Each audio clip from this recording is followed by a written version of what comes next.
अस्सलाम वालेकुम दोस्तों, पाकिस्तान सुपर लीग सीजन 5 की एक नई अपडेट के साथ आपकी खिदमत में हाजिर हैं। तो दोस्तों, आप इनमें से कौन सी टीम को सपोर्ट कर रहे हैं कमेंट करके जरूर बताएं और इस वीडियो को लाइक जरूर कीजिएगा और आखिर तक लाजमी देखिएगा। चलिए स्टार्ट करते हैं। अस्सलाम वालेकुम दोस्तों, अगर आप लाहौर कंदर्स के फ़ैन हैं तो इस वीडियो को मत देखिएगा, क्योंकि लाहौर कंदर्स के साथ आज बहुत बुरी होने वाली, जैसे ही उनके साथ स्टेडियम में हुआ आज वीडियो में भी कुछ ऐसा ही होने जा रहा है। खैर, हम बात करने वाले हैं स्टैट्स की। तो आज के बारे में अगर वीडियो में बात की जाए तो बहुत ही शानदार मैच रहा मुल्तान सुल्तान और लाहौर कंदर्स के दरमियान। दोस्तों, लाहौर कंदर्स हमेशा पीएसएल में सबसे कामयाब नहीं रही, सबसे नाकाम टीम रही है और लाहौर कंदर्स को हमेशा तनकीद का निशाना बनाया गया है। और इस बार भी लाहौर कंदर्स के साथ ऐसा ही कुछ हुआ। आज का मैच भी लाहौर कंदर्स बहुत बुरी तरीके से हार गई। लाहौर कंदर्स सिर्फ और सिर्फ 8 विकेटें गंवा चुकी थी, सिर्फ 138 रन पर।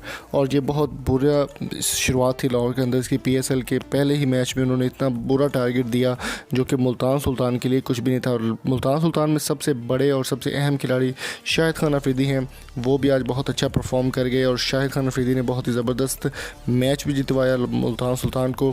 और लाहौर कंदर्स को बुरी तरह से आज हार का सामना करना पड़ गया। दोस्तों, अब बात कर लेते हैं कुछ स्टैट्स के हवाले से। तो दोस्तों, स्टैट्स की अगर बात की जाए तो लाहौर कंदर्स के 138 रन थे, जो कि 8 विकेटों के नुकसान पर थे और 20 ओवर मुकम्मल हो गए। जबकि मुल्तान सुल्तान ने ये टारगेट 142 रन 5 विकेटों के नुकसान पर 16/1 यानी कि 17वें ओवर की पहली बॉल पर ही कंप्लीट कर लिया। क्रिस लेन की अगर बात की जाए तो 39 रन बनाए उन्होंने।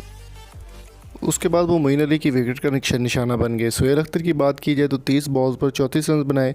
और फ़खर ज़मान चले हुए कारतूस जो कि हमेशा परफॉर्म नहीं कर पाते, 14 बॉलों पर सिर्फ और सिर्फ 19 रन बनाकर आउट हो गए। मुल्तान सुल्तान की टीम काफ़ी पावरफुल दिखाई दे रही थी और लाहौर कंदर्स की टीम हमेशा की तरह से बुरी परफॉर्मेंस करके नाकाम रही। दोस्तों, अगर बात की जाए लाहौर कंदर्स की कप्तानी की तो सुहेल अख्तर का इतना ज़्यादा एक्सपीरियंस नहीं है T20 में।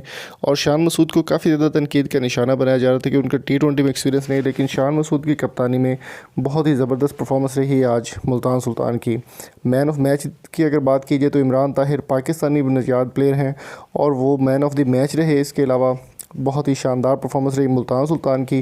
पीएसएल की ताज़ा तरीन अपडेट्स के लिए आप हमारे चैनल को सब्सक्राइब कर सकते हैं और मुल्तान सुल्तान के अगर आप फ़ैन हैं तो इस वीडियो को लाइक ज़रूर कर दें। अगर बात की जाए पाकिस्तानी बैट्समैन की तो शाहिद खान अफरीदी मुल्तान सुल्तान का हिस्सा हैं और शाहिद खान अफरीदी तब तक खड़े रहे जब तक उन्होंने आखिरी बॉल पर 6 रन बनाकर मुल्तान सुल्तान को नहीं जितवाया। अली खान तरीन का कहना था कि लाला शाहिद अफरीदी को टीम में लेना उनके लिए एक एजाज़ की बात है और इंशाल्लाह मुल्तान सुल्तान के साथ लाला शाहिद अफरीदी हमेशा खेलते रहेंगे। तो देखना होगा कि मुल्तान सुल्तान कल किस तरह की परफॉर्मेंस देती है। इस्लामाबाद यूनाइटेड के साथ उनका मैच है। तो stay tuned with us. Thank you so much for subscribing us. अल्लाह हाफिज़।